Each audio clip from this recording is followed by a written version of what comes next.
What are the three laws of love of medieval romance?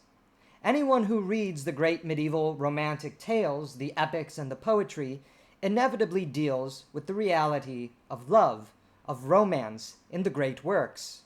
Of course, there are a number of laws that were developed by the poets in dealing with this reality of love.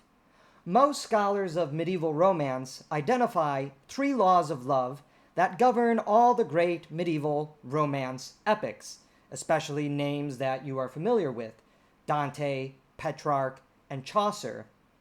The three laws of love that guide and govern all medieval romances can be summarized as followed. First is the reality that love is a gravitational or moving and compelling force. Love is the beginning and end of all things. The second law of love is, even though there is a governing reality to love, and this moving force compels us into action, we do not lose our own agency in relationship to the reality of cosmic love. Our agency is not ruined, but in fact enhanced by this reality and governing spirit of love which pervades all things, to which we answer to. And finally, we have the law that love is good, love is sanctifying, love is redemptive. And this, of course, requires us to know some degree of philosophy and theology. How did the medieval romantic tradition and the epic tradition of medieval romance develop these three laws? The previous generation of great literary critics, many of these names you know, T.S. Eliot, C.S. Lewis, J.R.R. Tolkien, were intimately familiar with the philosophy and the theological and intellectual traditions that influence the medieval romance epics. Before the terrible post-colonial, postmodern, and Marxist literary interpretations, which sees all things simply in the lens of power, the medieval romantic tradition built upon the theology of Augustine, who famously declared in his homilies on the first epistle of John that all love is divine. Delectio Deus est, Augustine said. If you were to translate those word for word, it is love God is. From Augustine's theology emerged the eventual medieval recognition that love itself, in whatever form it takes, is a manifestation of divinity. You also have from Augustine the reality that love pervades and governs all things. Famously, Augustine expresses this in the Confessions as well as the City of God, but it is in the Confessions that he famously declares that he was in love with the idea of love, and that the weight that compels him to move is love itself. So returning back to the three laws of love in medieval romantic epic, we find then that the first law is premised on this reality that love is the beginning and end of all things, that love permeates the cosmos, that love infects the soul, that moves the soul to action. Love is fundamentally then about action, activity, and movement. And this is why in all the great medieval romance epics, action and movement govern the plot and move us from start to finish. Movement is an expression of the reality of love. You see this, of course, in Chaucer's Canterbury Tales and in his greater poetic epic dealing with the Trojan War. You also have the reality of love as movement in Dante, in Petrarch, and again, this is all an expression of this understanding that love fundamentally moves the soul, governs the soul, and compels it to some degree of action. The unloving soul is the soul of sloth. It is the soul that is not moved to any activity or action.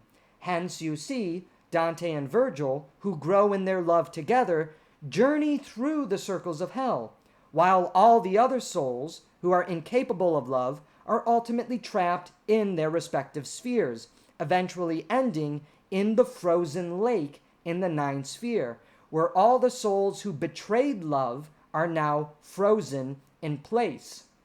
Of course, This leads us to the next law of love, that love is part of our agency. And even though love governs and moves all things in the cosmos, we still possess free will, an agency of love that can answer to the force of love calling us into action. Love is something that we encounter. Love is also something we experience. In the great medieval romance epic tradition, there is usually an image of love that awakens the heroic soul and begins its movement into action from the beginning to its inevitable conclusion. This again is something you see in Chaucer, in Dante, in Petrarch, and you can even take it all the way back to Beowulf.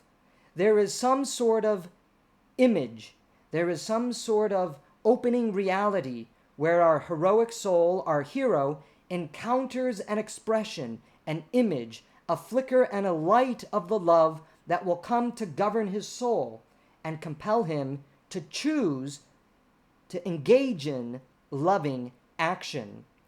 We must answer to this cosmic, mystical reality of love.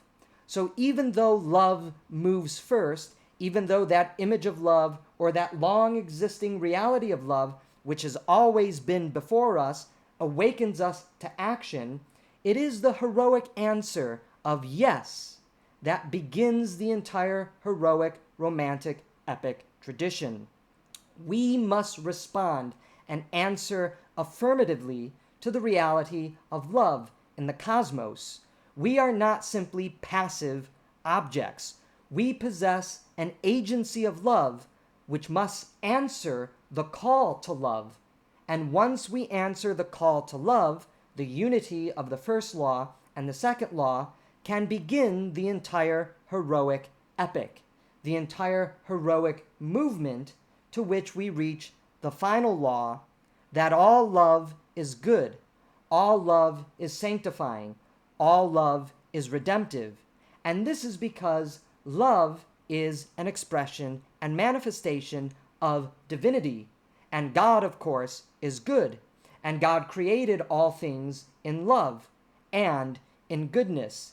It matters not if our hero is actually redeemed and experiences salvation by the end of the poetic epic, as Dante does, or if the hero eventually dies in the great heroic romantic story.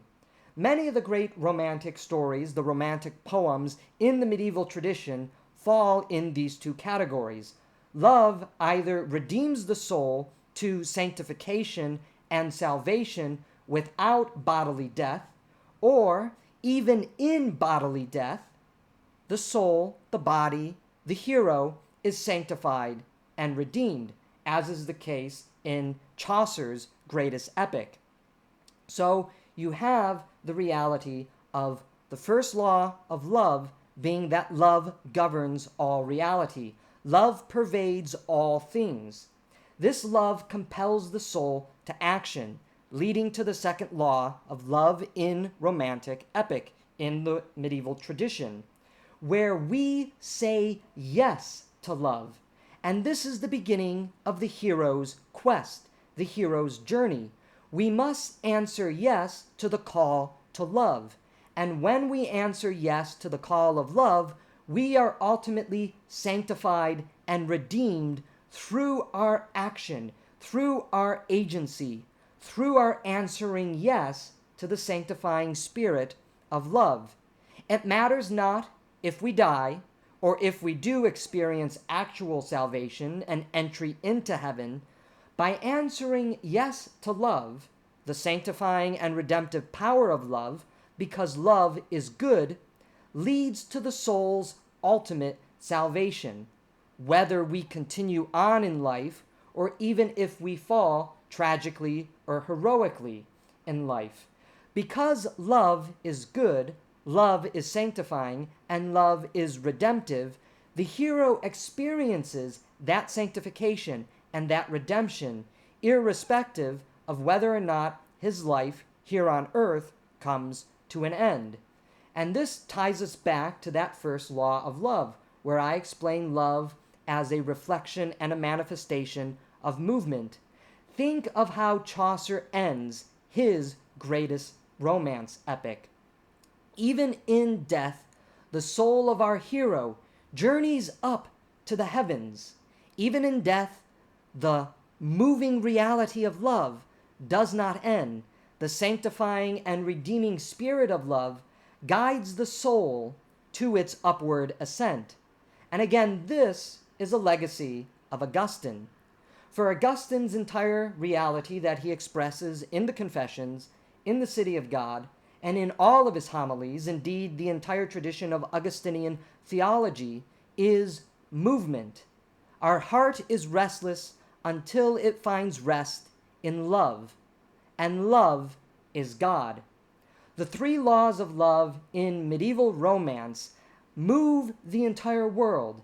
It compels the soul to action, and in compelling the soul to action, when the soul finally says yes to love, that affirmative response to the reality of love ultimately sanctifies and redeems the soul. This is why medieval romance in particular has always been so enduring.